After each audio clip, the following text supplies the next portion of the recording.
Hello,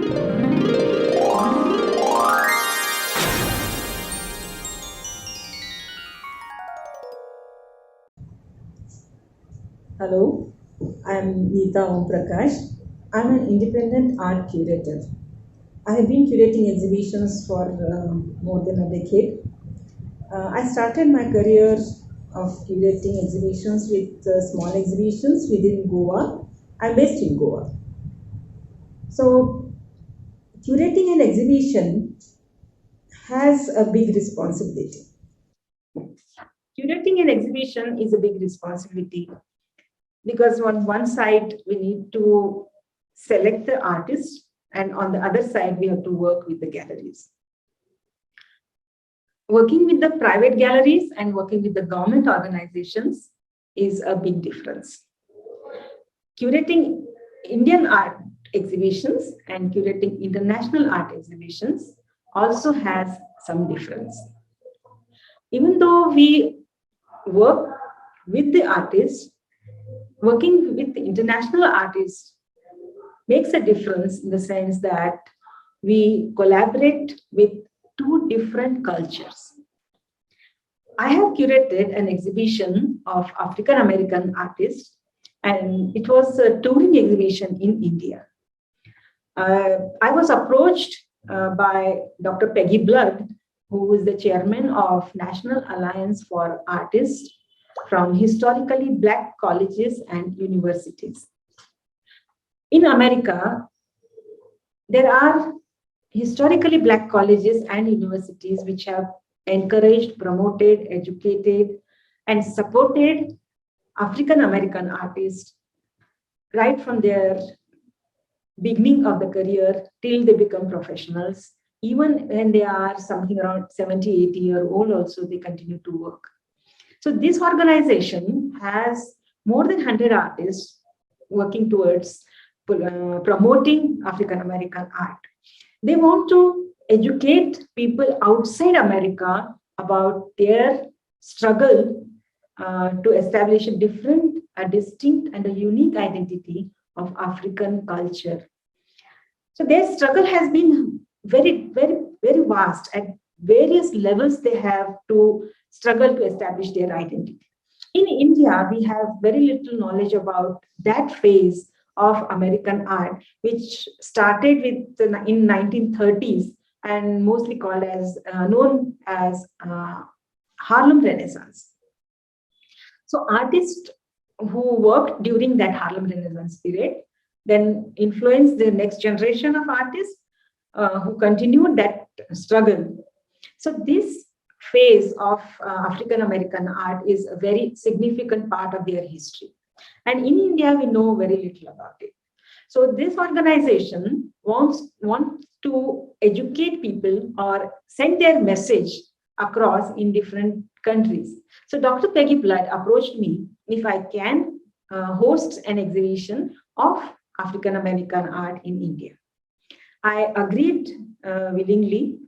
At the very first instance, it was just an excitement to host such wonderful paintings because African American art is very vibrant. They bring their colors, which are a bright, you can say, spectrum, complete bright spectrum, and they have that very much inbuilt in their culture, which they carry forward in all the arts. It's there in music, it's there in dance, it's there in instrumental percussions, and then paintings, and folk art and stories. So when it comes to paintings, there is a mixture of folk art, there's mythology, there is poetry, and then it comes to the visual arts.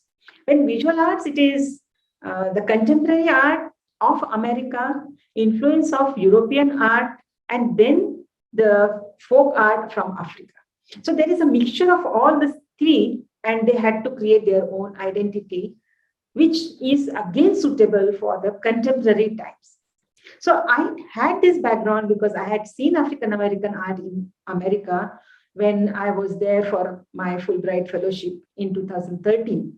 There I had curated an exhibition of African American art and Indian American art as a collaboration. So I had seen personally many African American artists' works in their studios. So with this background, I agreed to curate this exhibition in India. But it was a very difficult task because we had to arrange a touring exhibition. So the intention of bringing the exhibition over to India was to educate students in the universities, take them to the government museums, government art galleries, and also get collaboration from the local artists. So the exhibition had to be taken to at least 4 or 5 venues. And to be working with government organizations, it is difficult in India to convince them to plan for 2 years in advance. Because to be having an exhibition from other countries, we need to have an elaborate and proper planning, which takes almost a year. But in India, the government organizations do not plan for more than 1 year. It is only for 1 year they plan. They book their galleries only for 1 year. And after that, if it is then again, you have to freshly book the gallery. So those are some protocols which, well, they are also helpless. They say their financial years and then they have their certain other protocols for which only that much planning can be done.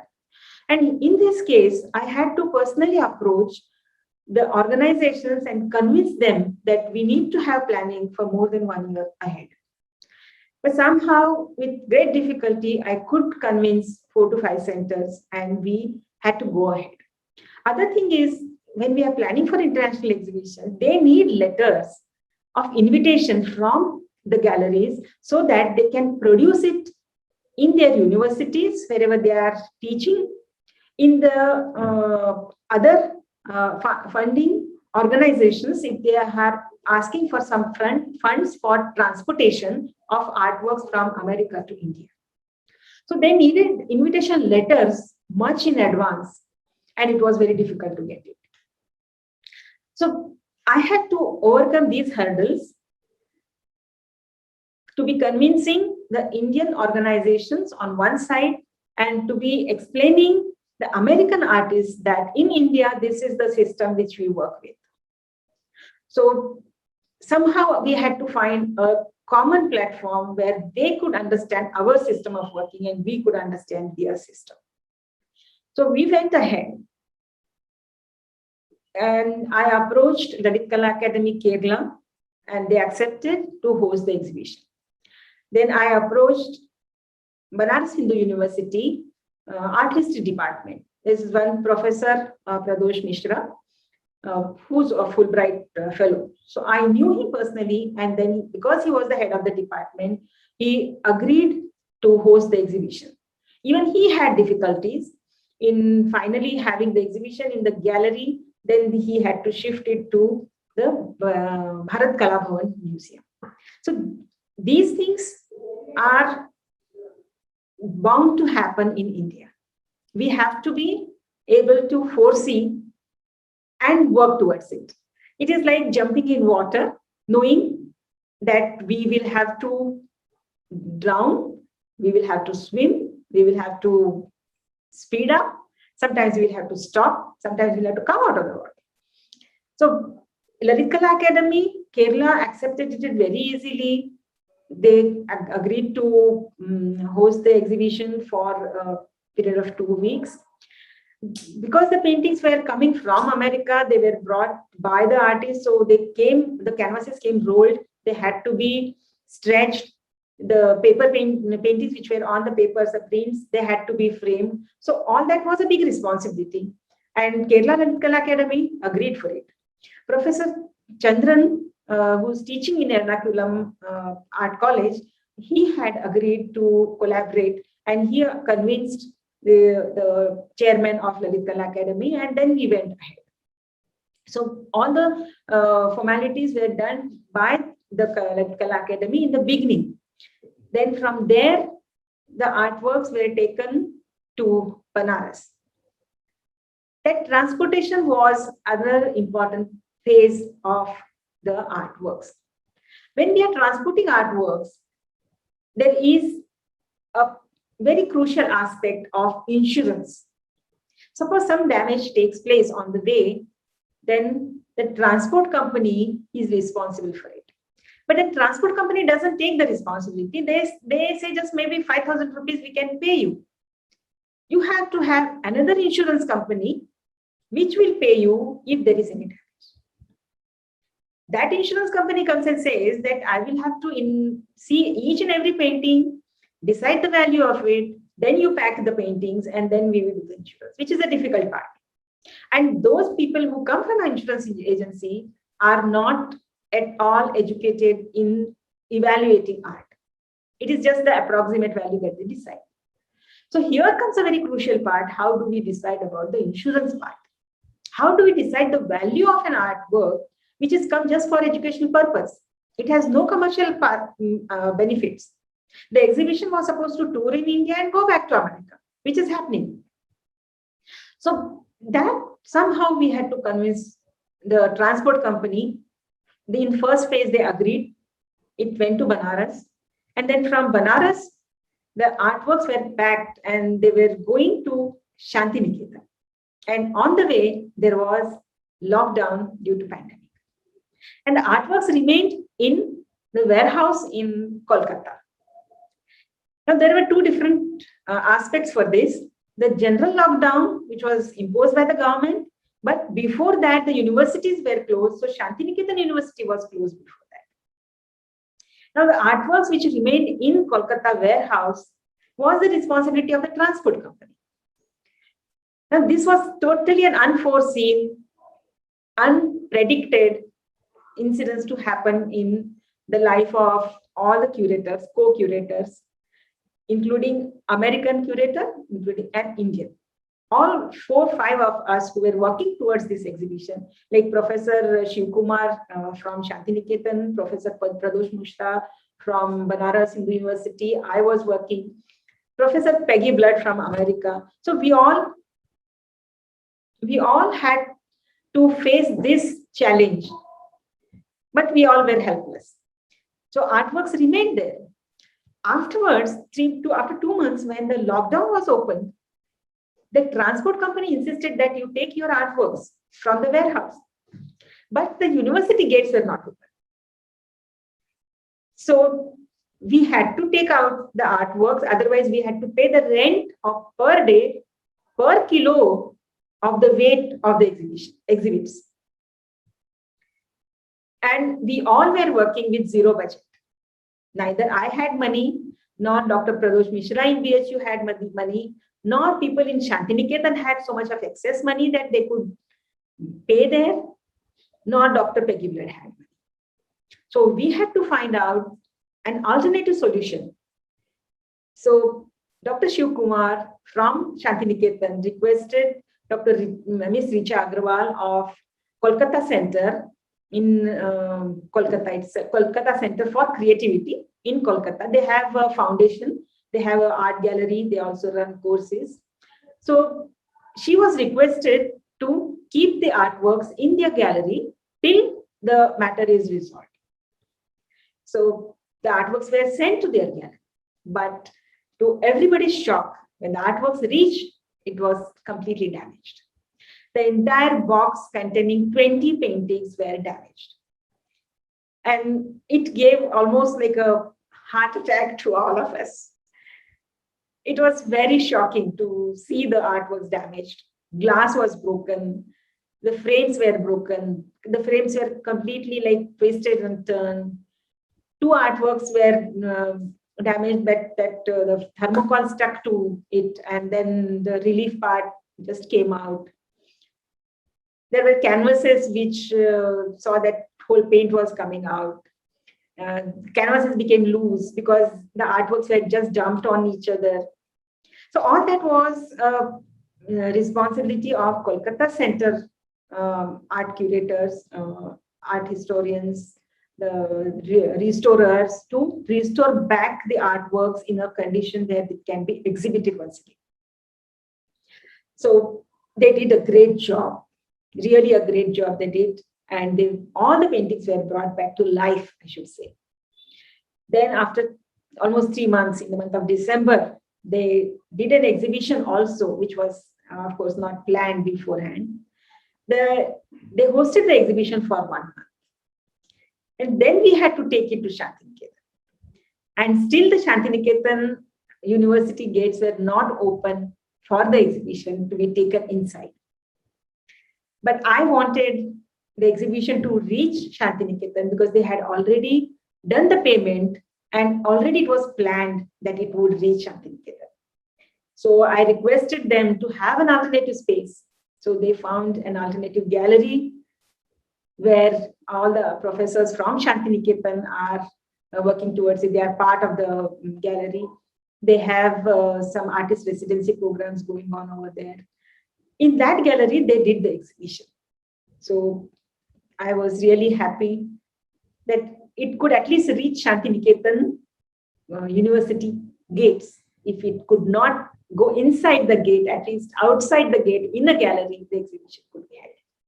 So these difficulties I'm explaining because we have to find alternatives to the program what we have planned earlier.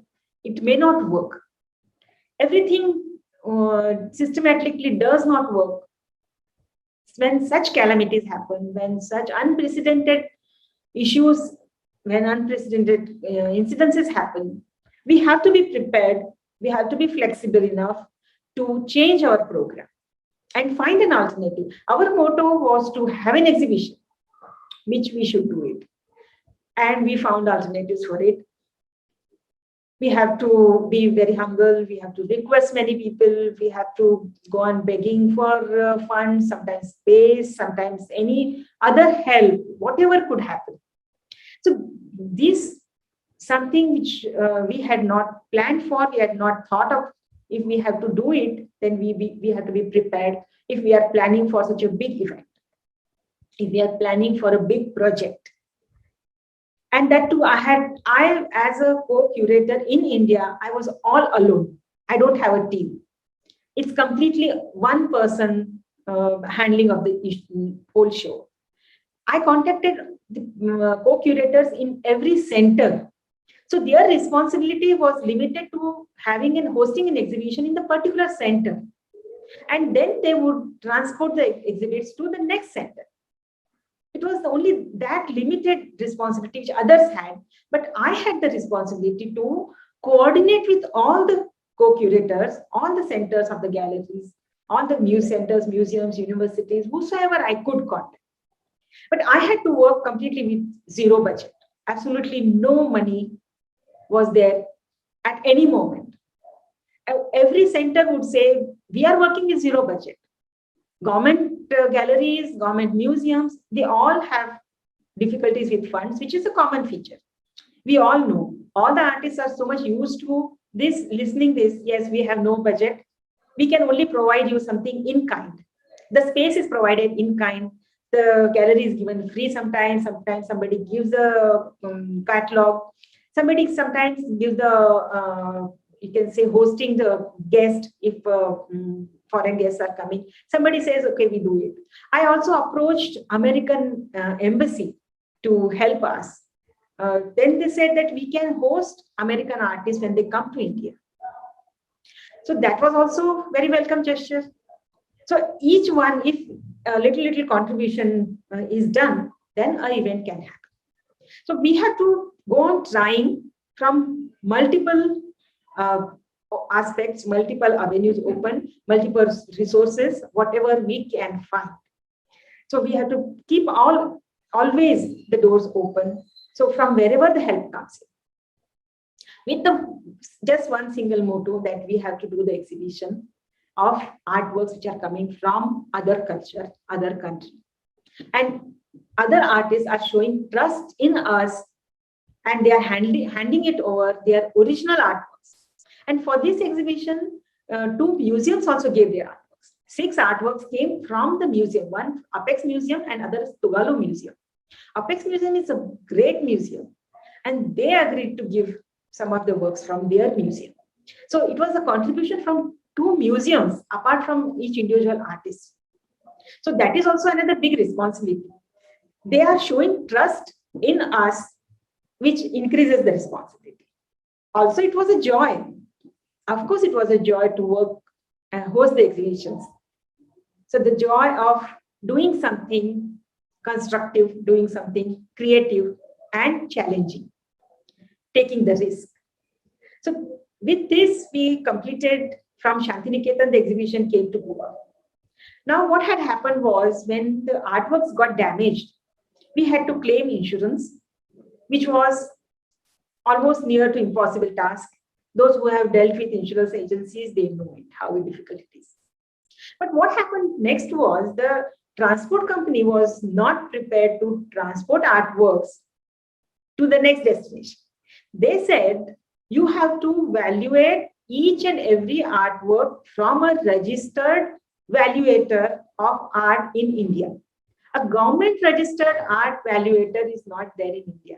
There is no organization which says that we are guaranteeing the price of this artwork is only this much.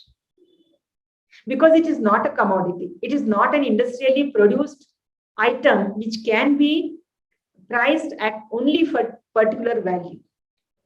So it was another setback for me to find out a transport company which would help us to transport artworks without getting into these hassles of insurance.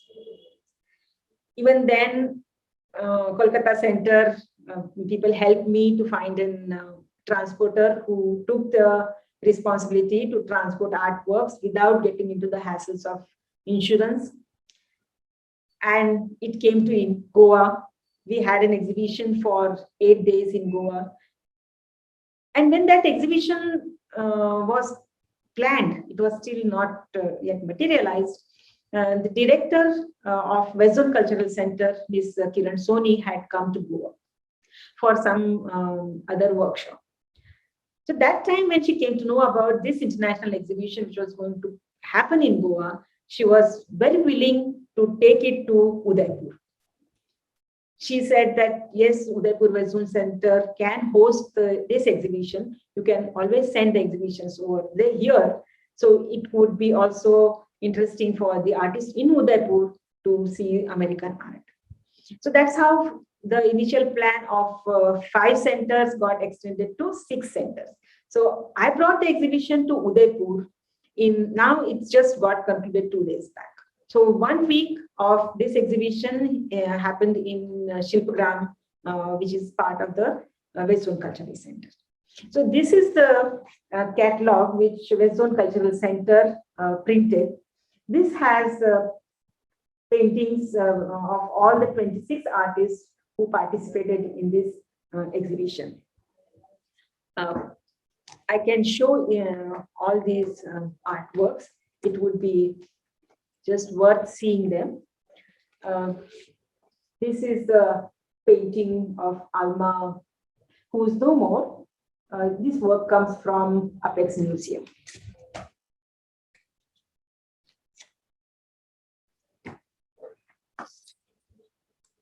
These are the 2 paintings on both the sides.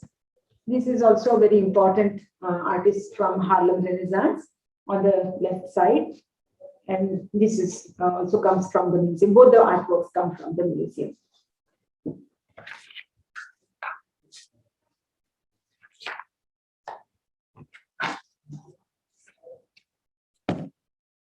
While deciding for this exhibition, the care was taken that each exhibit is unique in the sense that their struggle to create a distinct identity touches upon their mythology, their folk art, their struggle, struggle, their struggle to overcome the slavery. So this painting is about the slavery, the day of freedom. And this is about the musician, dancer. So their rich culture of music and dance, which has given a big name to America, is also part of their struggle, their art. Many musicians are shown in their paintings. I'll show you one more painting is there. Dancers and musicians. And this is about also this is about the freedom struggle. Dr. Martin Luther Jr.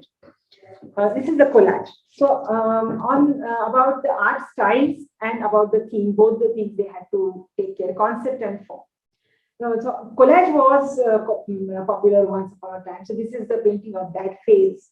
This is a woodcut print. This is about the journey of black laborers in the bus. They had to go through such a phase where the bus was divided in two parts. Only the whites could sit in front side and blacks had to sit back side. Even if the seats had to be vacant in front, the blacks could not sit there. But if there were more white people, black people had to get up from their seat to offer place to the whites. So this kind of a distinction which they have suffered is represented through their artworks. These are two other paintings. He's a very well-known painting. It's from 1930s. He's brought in a different genre of painting where very simple, mundane activities of everyday life could be represented through art, and also collage. So he worked with flat colors and created artworks, prints and paintings both.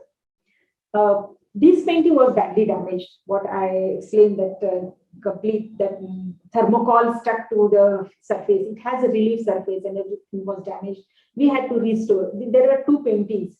So this as well as there is one more painting. We had to completely restore. This part, this relief part had to be restored. This is a sculpture. This was a representative of a very tragic incidents in the life of slaves. When slavery was abolished and they got voting rights, then they would go to vote with best of their clothes wearing it. So men would wear suit, boot and tie. So there were some white people who didn't want them to vote. So they would try and catch these black people when they were going to vote, either while going or while coming after voting, and they would kill them by hanging to the tree with their necktie. So this artist, Kevin Cole, had a farm, and his grandfather took him to a tree one day and showed him that under this tree, hundreds of blacks were killed by hanging with their tie. So since that day, he started making artwork with the form of a tie. So this, if you see, this down portion is that end part of the tie, and this is the loop. He creates the loop. It becomes the noose in the neck, which okay. This is the bronze sculpture. There was a phase. There are two phases in African history. The first liberation and then the second liberation. So slaves would leave their farms in the night and run away towards north. North had seen industrialization for which they needed laborers. So the slaves would run away with whatever little belongings they have and their children. So here he showed his grandfather incidents that he took his wife and child. He himself is seen in the pram.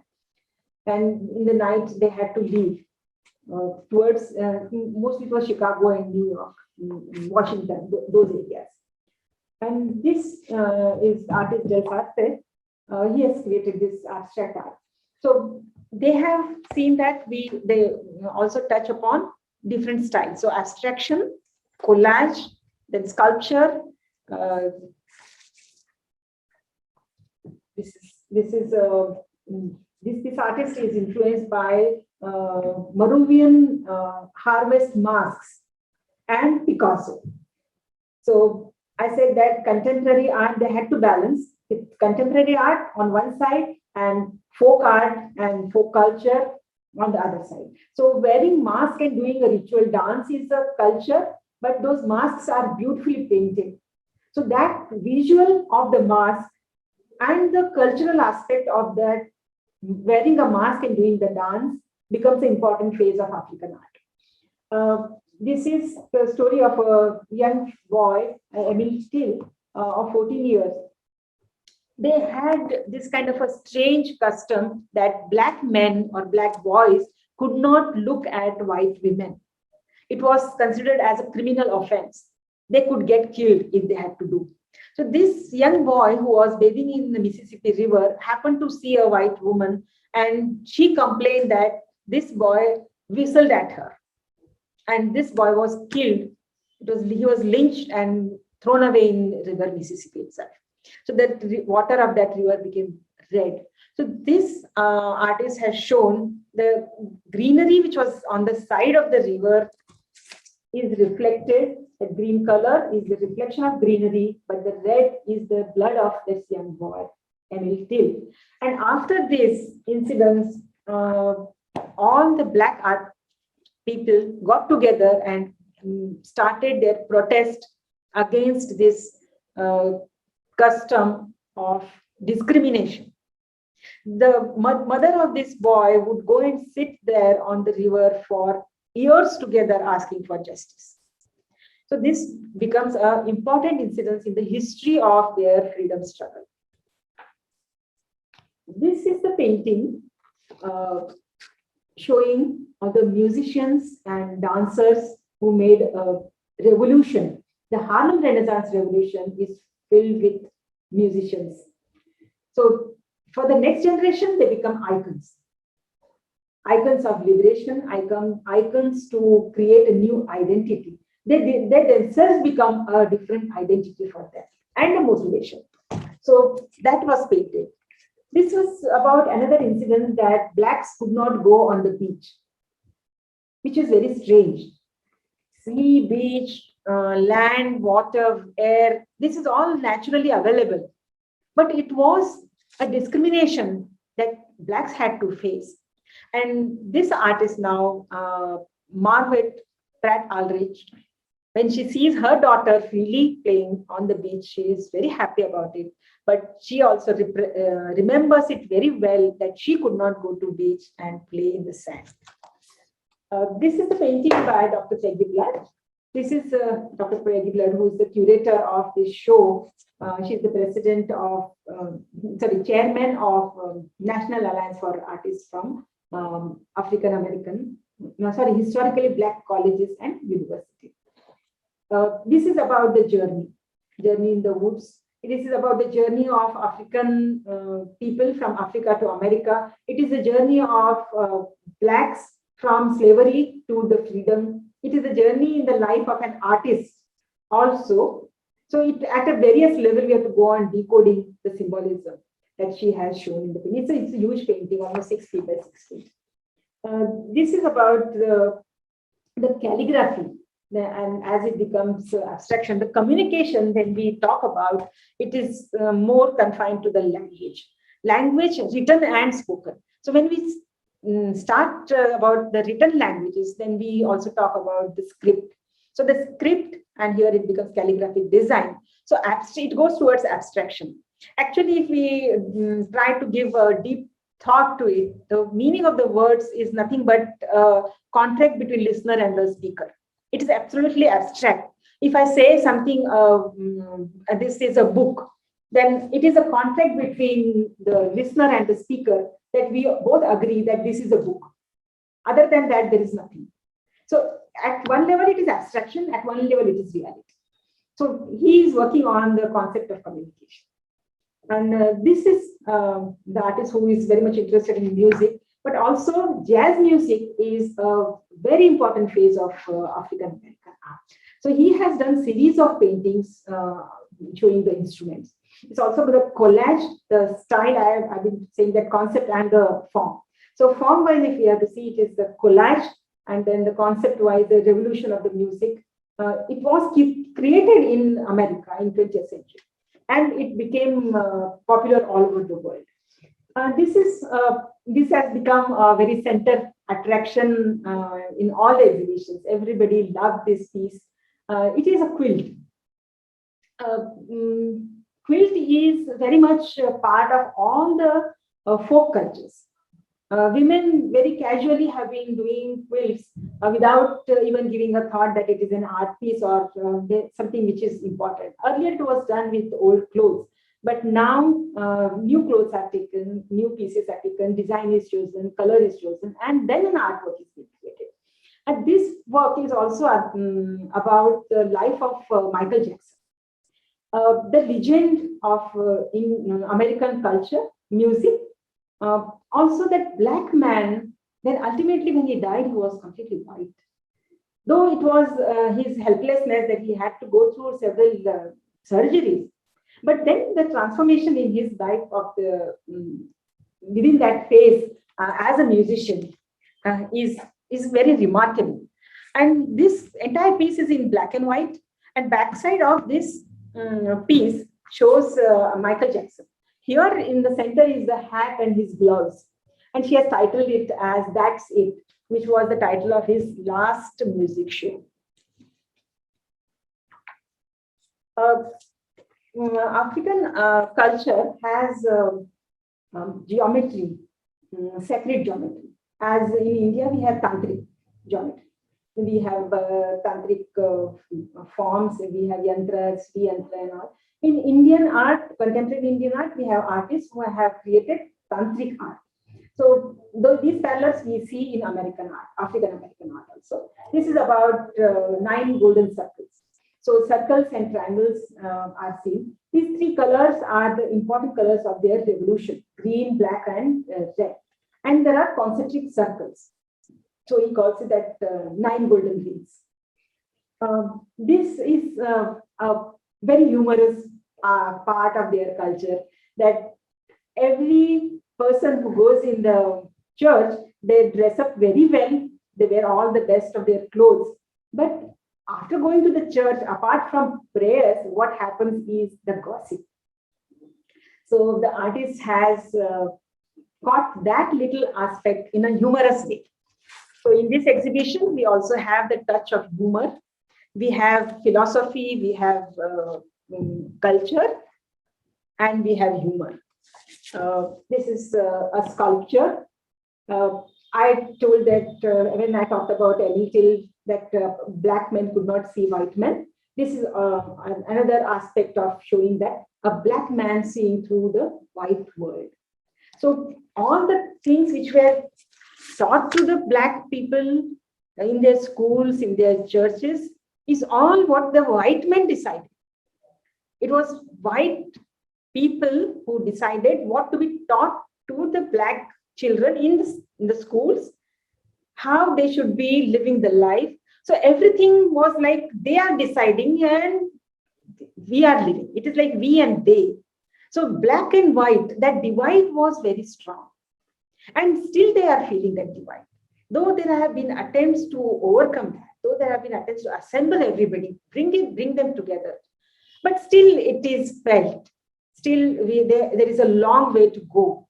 They are still trying out all their different efforts towards overcoming those difficulties and bringing a harmonious living together. So with these artworks, I would say that I have learned a couple of lessons during this 2 years of journey. Is I emerged stronger to face the challenges. Other tragic thing what happened during this exhibition was one artist from America who was a part of this exhibition sent his artworks by FedEx to Kerala. And those works remain stranded in the custom house in Bangalore. And then our difficulty started. Custom house would not release those artworks because they were asking for GSTN number from Lalit Kala Academy, which Lalit Kala Academy did not have. They said, we are not the commercial organizations. We don't do any import-export business, so we don't have that number. But custom would not understand that. They said this item is come to you, so you must have that number. Well, then the transport company FedEx also was unable to convince the custom that it has come for the exhibition and is going back. But somehow that matter did not get resolved. Almost for 1 year, I must have sent hundreds of emails, 100 times I must have phoned them. But in the end, custom people told me that they burned 3 important paintings which were supposed to come for the exhibition. The artist had asked them to return back. Artist said that I will pay the return charges, but you send me back my artworks, which even then the custom did not do it. That was a very tragic thing to happen. So the lesson that I have learned is minimize these hurdles. Well, when I planned for the exhibition, I had told Dr. Peggy Blood, I'm not going to deal with the transportation, international transportation, because I know how hassle-some it is to deal with customs. But then in the end, something had to happen that the artist did not send along with Dr. Peggy Blood, but he thought it would be easier, lessen her burden. So he sent through FedEx and it got stuck. It was a very sad thing to happen. Well, in the end, it is nothing like everything is not in our hands. We have to do our best. So struggle is very much essential part of any organization of an event or hosting an event or planning an event. We have to be prepared for it. Nothing is smooth. It's not a bed of roses at all. However charming it might look that after the exhibition is displayed, it gives a joy. Definitely, it is joy to see all these artworks displayed. But then there is a lot of hard work which goes behind it.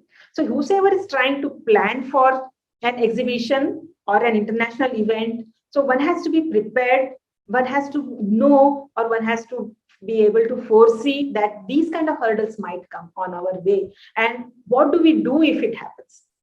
We should not be suddenly taken aback. Suddenly, okay, unexpectedly we are caught up into it and we should not collapse. We have to be prepared for challenges.